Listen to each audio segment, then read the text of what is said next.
Assalamualaikum warahmatullahi wabarakatuh. Salam, Om Swastiastu, Namo Buddhaya, salam kebajikan dan salam sejahtera untuk kita semua. Perkenalkan, nama saya Ria Lestari dari program studi akuntansi dari kelas akuntansi 3A dengan NIM 2021 0610038. Di sini saya akan memaparkan hasil analisis saya mengenai salah satu perusahaan untuk memenuhi salah satu tugas mata kuliah analisis laporan keuangan dengan perusahaan PT Charon Pokpan Indonesia Tbk.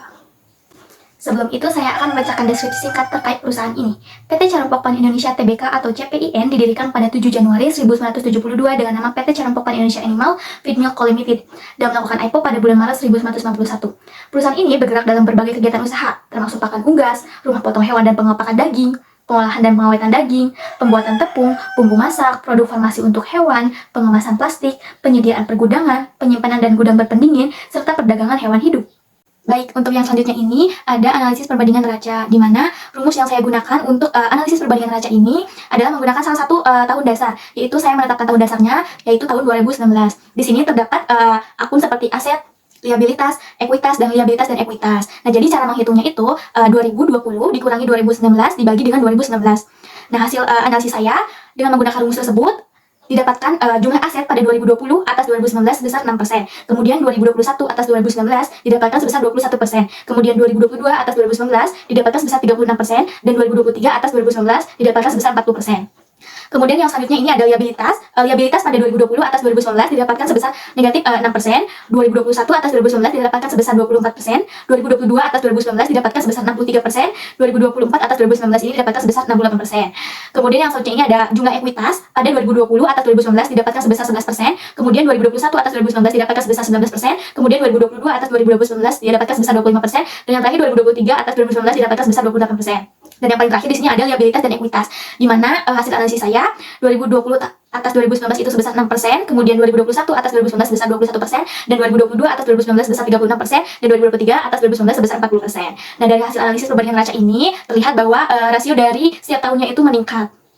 Baik, yang selanjutnya ini terdapat analisis perbandingan laba rugi, di mana pada analisis ini sama seperti perhitungannya seperti perbandingan neraca, di mana saya menetapkan salah satu tahun dasar yaitu tahun 2019 sebagai patokannya. Nah, pada analisis ini terdapat 3 akun yang saya analisis. Yang pertama itu ada pendapatan, laba kotor, dan ada laba bersih. Di mana hasil analisis saya yaitu untuk akun pendapatan pada tahun 2020 atas 2019 sebesar negatif 27%, kemudian pada tahun 2021 atas 2019 sebesar negatif 12%. Pada tahun 2022 atas 2019 sebesar negatif 3%, dan yang terakhir 2023 atas 2019 sebesar 5%. Nah, pada akun pendapatan ini rasio atau perbandingannya itu dari tahun ke tahunnya tersebut naik. Dan yang kedua ini ada akun laba kotor, di mana pada tahun 2020 atas 2019 ini sebesar 2%, kemudian tahun 2021 atau atas 2019 itu sebesar 1%, tahun 2023, 22 atas 2019 sebesar 1%, dan yang terakhir tahun 2023 atas 2019 sebesar 2%. Nah, pada laba kotor ini terjadi penaikan dan penurunan di dalamnya.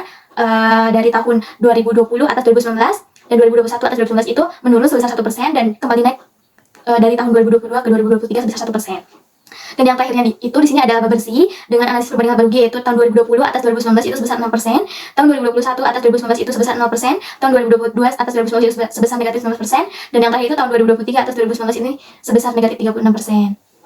Nah, pada laba bersih ini mengalami penurunan setiap tahunnya. Baik, yang selanjutnya di sini terdapat analisis rasio likuiditas dengan 2 analisis, yaitu current ratio dan asset ratio. Nah, yang pertama ini bisa dilihat ada current ratio, di mana cara menghitungnya itu total aktif lancar dibagi dengan hutang lancar. Nah, untuk pada tahun 2019 itu sebesar 2,56, tahun 2020 sebesar 2,53, tahun 2021 sebesar 2,01, tahun 2022 sebesar 1,78, dan tahun 2023 sebesar 1,65. Bisa dilihat grafiknya itu dari tahun ke tahun sayang sekali menurun. Namun penurunan ini juga tidak menyebabkan rasio pada current ratio ini memburuk, dikarenakan pada current ratio ini nilai amannya tersebut adalah lebih dari 1,5. Sedangkan pada perusahaan PT Charon Pokpan ini nominal yang dianalisis itu menghasilkan nilai lebih dari 1,5. Nah, yang selanjutnya ini terdapat asset ratio, di mana cara perhitungannya yaitu aktif lancar dikurangi persediaan dibagi dengan hutang lancar. Nah, di sini dalam analisis saya pada tahun 2019 itu menghasilkan nilai 1,46, pada tahun 2020 juga menghasilkan nilai sebesar 1,46, pada tahun 2021 sebesar 1, kemudian yang tahun 2022 sebesar 0,89, dan tahun 2024 sebesar 0,81. Dan bisa dilihat grafiknya sendiri pun dari tahun ke tahun itu menurun ya teman-teman semuanya. Nah, pada analisis asset rasio ini, nilai aman yang harus dipegang oleh perusahaan itu minimal 1. Sayang sekali pada perusahaan PT Sharon Pokpan ini, pada tahun 2022 dengan 2023, nilai asset rasio tersebut sebesar kurang dari 1 atau sebesar 0,89 dan 0,81.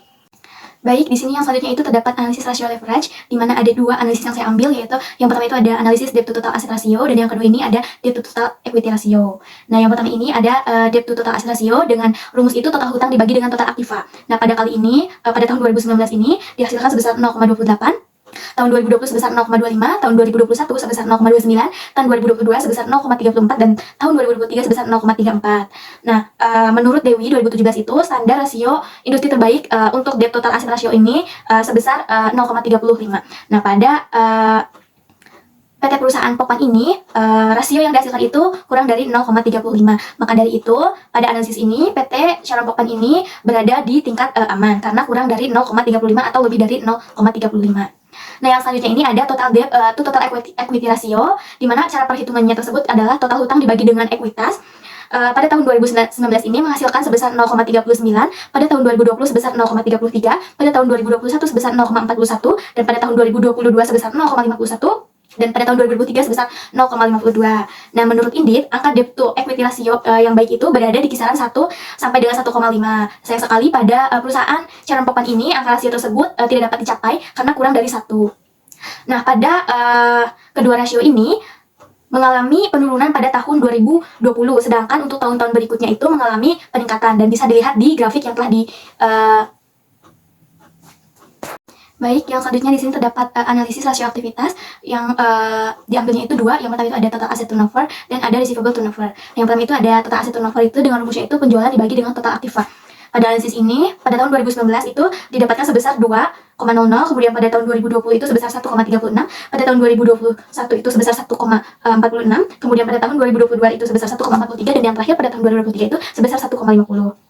Nah, pada hasil analisis pada rasio ini menurun dan meningkat pada tahun 2020 dan pada tahun 2021. Nah, kemudian yang selanjutnya ini ada rasio aktivitas receivable turnover dengan rumusnya itu penjualan dibagi dengan piutang. Nah, pada tahun 2019 ini terdapat rasio sebesar 18,10%, kemudian pada tahun 2020 sebesar 21,50%, kemudian pada tahun 2021 sebesar 28,81%, kemudian pada tahun 2022 sebesar 27,16%, dan yang terakhir pada tahun 2023 sebesar 33,72%. Baik, yang selanjutnya ini terdapat analisis rasio profitabilitas, di mana saya mengambil dua, yaitu gross profit margin atau GPM dan return of equity atau ROE. Nah, di mana pada gross profit margin ini rumusnya yaitu laba kotor dibagi penjualan.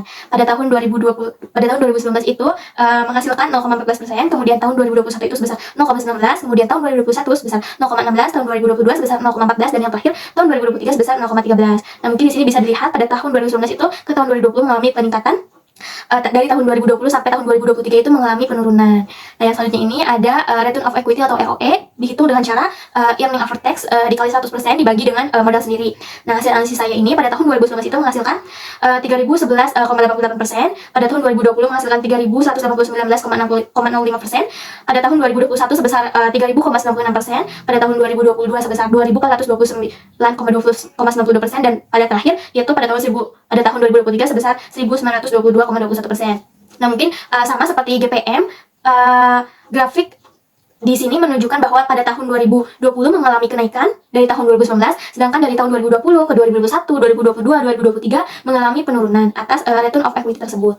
Baik, untuk yang selanjutnya di sini terdapat analisis common sense neraca, di mana pada analisis common sense neraca ini terdapat akun aset dan liabilitas dan ekuitas. Nah, di mana pada common sense ini cara menghitungnya itu, misalkan kita akan mencari persenan aset lancar. Nah, cara menghitungnya itu aset lancar dibagi dengan total aset. Kalau untuk mencari aset tidak lancar itu aset tidak lancar dibagi dengan total aset. Jadi untuk membaginya itu sama. Nah, jadi untuk aset lancar dan aset tidak lancar itu membaginya total aset. Sedangkan untuk liabilitas dan ekuitas itu membaginya itu liabilitas dan ekuitas. Nah, di sini terdapat hasil analisis berupa tahun 2019 itu aset lancar itu sebesar 45,30% dan aset tidak lancarnya itu 54,70%. Jika ditambahkan dari aset lancar dan aset tidak lancar tersebut itu menghasilkan persen berupa 100%. Dan selanjutnya itu terdapat yaitu Selanjutnya itu di sini terdapat liabilitas dan ekuitas, di mana yang pertama ini total liabilitas itu 28,21% dan total ekuitas itu 71,79%. Nah, jika ditambahkan itu mendapatkan penjumlahan berupa 100%. Nah, analisis common sense tersebut adalah untuk memisahkan berapa persen untuk aset, berapa persen untuk total liabilities ekuitas, yang di dalamnya itu terdapat akun-akun rincinya seperti aset lancar, aset tidak lancar, total liabilitas, dan total ekuitas. Tentunya di aset lancar tersebut bisa dirincikan dari kas tersebut dan lain-lainnya seperti persediaan, sewa di muka, dan aset tetap pun kayak seperti kendaraan, tanah, dan lain-lainnya. Baik, yang selanjutnya ini terdapat analisis common sense laba rugi. Perhitungannya seperti analisis common sense neraca sama, namun pada analisis common sense laba rugi ini terdapat komponen yaitu laba kotor dan laba bersih. Nah, di mana laba kotor dan laba bersih ini pembagiannya itu atas dasar total pendapatan. Nah, jadi cara menghitungnya itu laba kotor pada tahun yang bersangkutan dibagi dengan pendapatan tahun yang bersangkutan. Kemudian laba bersih juga sama, laba bersih dibagi dengan total pendapatan pada tahun bersangkutan, seperti itu. Nah, selanjutnya ini bisa dilihat pada tahun 2019 ini laba kotornya itu sebesar 13,81%, kemudian laba bersihnya itu sebesar 6,19%. Dan begitu pula tahun 2020, 2021, 2022, dan 2023 bisa dilihat di hasil tabel perhitungan di sini. Baik, selanjutnya ini terdapat analisis tren, di mana analisis tren ini terdapat analisis tren neraca dan analisis tren laba rugi, di mana cara perhitungannya tersebut menetapkan salah satu sebagai tahun dasar untuk melihat perkembangan tren dari tahun ke tahunnya. Nah, pada analisis tren neraca ini, contohnya itu ketika jumlah aset lancar pada tahun 2019 dibagi dengan tahun 2019 tersebut. Nah, untuk tahun 2020 itu jumlah aset lancarnya itu dibagi dengan tahun 2019 atau tahun sebelumnya. Nah, untuk 2021 itu jumlah aset lancar juga dibagi dengan tahun 2019. Jadi menetapkan salah satu tahun dasarnya. Nah, bisa dilihat mungkin di dalam tabel yang sudah disediakan, jumlah aset lancar pada tahun 2019 itu dari aset lancar, aset tidak lancar, jumlah aset, liabilitas hingga liabilitas dan ekuitas itu sebesar 100%. Dan pada tahun 2020 itu, 2021, 2022, dan 2023 itu mengalami perubahan seiring berkurang atau bertambahnya nominal pada akun-akun tersebut. Nah, mungkin untuk yang aset lancar itu pada tahun 2020 itu sebesar 102%, kemudian pada 2021 sebesar 118%, kemudian pada tahun 2022 sebesar 136%, dan tahun 2023 sebesar 138%. Kemudian jumlah aset tidak lancar itu pada tahun 2020 sebesar 110%, 2021 sebesar 123%, 2022 sebesar 136%, tahun 2023 itu sebesar 141%. Nah, mungkin jika dilihat dari keseluruhan analisis tren neraca ini dari tahun ke tahunnya ini mengalami peningkatan. Oleh karena itu, pada analisis tren neraca ini, pada PT Charon Pokpan ini mengalami kenaikan setiap tahunnya. Nah, yang selanjutnya ini ada analisis tren laba rugi. Sama perhitungannya seperti analisis tren neraca dengan cara menetapkan satu tahun sebagai dijadikan tahun dasar, yaitu tahun 2019, di mana di sini terdapat akun yaitu pendapatan usaha, laba kotor, laba sebelum pajak, laba bersih tahun berjalan, jumlah laba komprehensif tahun berjalan. Nah, mungkin bisa dilihat pada pendapatan usaha tahun 2019 itu sebesar 100%, 2020 sebesar 73%, 2021 sebesar 88%, 2022 sebesar 97%, dan 2023 sebesar 105%. Nah, cara menghitungnya itu dengan cara pendapatan usaha tahun 2020 dibagi dengan pendapatan usaha tahun 2019 itu menghasilkan 73% seperti itu. Nah, mungkin untuk bisa dilihat pada tahun 2019 sampai 2023, akun pendapatan usaha dan laba kotor itu mengalami kenaikan setiap tahunnya. Akan tetapi pada akun laba sebelum pajak, jumlah laba bersih tahun berjalan, kemudian jumlah laba komprehensif tahun berjalan itu mengalami penurunan pada dari tahun 2021 sampai dengan tahun 2023. Ini berbanding terbalik dengan pendapatan usaha dan laba kotor yang setiap tahun mengalami kenaikan. Nah, selanjutnya di sini terdapat analisis DuPont yang menghasilkan variabel ROE. Nah, pada slide ini menampilkan analisis DuPont mengenai tahun 2023. Nah, jadi cara menghitungnya itu yang pertama itu penjualan ditambah HPP dikurangi biaya operasi dikurangi pajak, atau kita bisa mengambil nominalnya itu earning after tax. Kemudian earning after tax ini dibagi dengan penjualan yang menghasilkan net profit margin. Nah, kemudian setelah itu bawahnya itu aset lancar ditambah dengan aset tetap, atau kita bisa mengambilnya itu total aset. Kemudian penjualan yang di atas itu dibagi dengan total aset yang menghasilkan aset turnover. Nah, kemudian net profit margin ini dengan aset turnover ini dikalikan dan menghasilkan ROI. Nah, pada tahun 2023 ini ROI yang dihasilkan sebesar 5,64%. Nah, kemudian yang selanjutnya ini terdapat yang di bawahnya ini utang lancar ditambah dengan utang jangka panjang itu kita bisa mengambilnya itu sebagai total liabilities dan dibagi dengan modal. Nah, selanjutnya ini ditambah dengan modal. Selanjutnya ini total liabilitas dan modal ini dibagi dengan stockholder equity atau modal. Kemudian total liabilitas dan modal ini ketika dibagi dengan equity ini menghasilkan equity multiplier sebesar 1,51. Nah, ketika sudah menghasilkan ROI dan equity multiplier itu, kemudian dua variabel tersebut dikalikan 5,64% dikali dengan 1,51%, itu menghasilkan ROE sebesar 8,52%. Nah, mungkin bisa dilihat tahun 2019 itu ROE-nya itu 17,36%, kemudian tahun 2020 itu 16,36%, tahun 2021 sebesar 14,4%, tahun 2022 sebesar 11,05%, tahun 2023 sebesar 8,52%. Nah, dari tahun ke tahunnya ini ternyata ROI yang dihasilkan oleh PT Charon Pokpan ini, ROE tersebut yang tersebut dari tahun ke tahunnya tersebut itu menurun ya, teman-teman. Baik, yang selanjutnya di sini terdapat analisis tren penjualan, di mana pada grafik yang telah disediakan ini terdapat analisis tren penjualannya itu ramalan penjualan dan penjualan tahun berjalan, di mana ramalan penjualan pada tahun 2019 sampai tahun 2023 itu diperkirakan naik dari 50 juta sampai dengan 60 juta. Nah, pada penjualan tahun berjalan pada tahun 2019 ramalan penjualannya itu sebesar 60 juta. Ini otomatis nominalnya itu meningkat dari ramalan penjualan, lebih besar dari ramalan penjualan. Nah, sayang sekali pada tahun 2020 itu penjualan tahun berjalan tersebut menurun, meleset dari ramalan penjualan yang seharusnya itu stabil dari angka 50 juta, tetapi menurun di 50 juta ke bawah. Pada tahun 2021 pun sama, sampai pada tahun 2022 itu sesuai dengan ramalan penjualan, dan pada tahun 2023 itu lebih besar dari ramalan penjualan tersebut.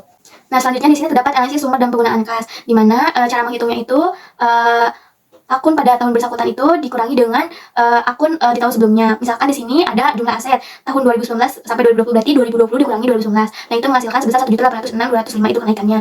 Nah, mungkin bisa dilihat dari aset, liabilitas, ekuitas, dan ekuitas ini dari setiap tahunnya itu ada selalu mengalami penaikan. Akan tetapi terkecuali pada jumlah liabilitas pada tahun 2019 ke 2020 itu mengalami penurunan sebesar 471.833.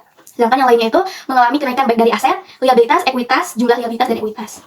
Nah, yang selanjutnya ini terdapat analisis sumber dan penggunaan modal kerja. Nah, terdapat dua metode, yaitu kuantitatif dan kualitatif, di mana kuantitatif menghasilkan gross working capital dari tahun 2019 sampai tahun 2023 ini, nominal yang dihasilkan ini dari tahun ke tahunnya semakin meningkat. Sedangkan untuk modal kerja kualitatif ini menghasilkan net working capital dengan tahun 2019 sampai tahun 2020 itu mengalami peningkatan, sedangkan dari tahun 2021 itu mengalami penurunan, kemudian naik kembali pada tahun 2022 dan menurun kembali pada tahun 2023. Ini sangat terlihat perbedaan antara metode menggunakan kuantitatif dengan metode menggunakan kualitatif.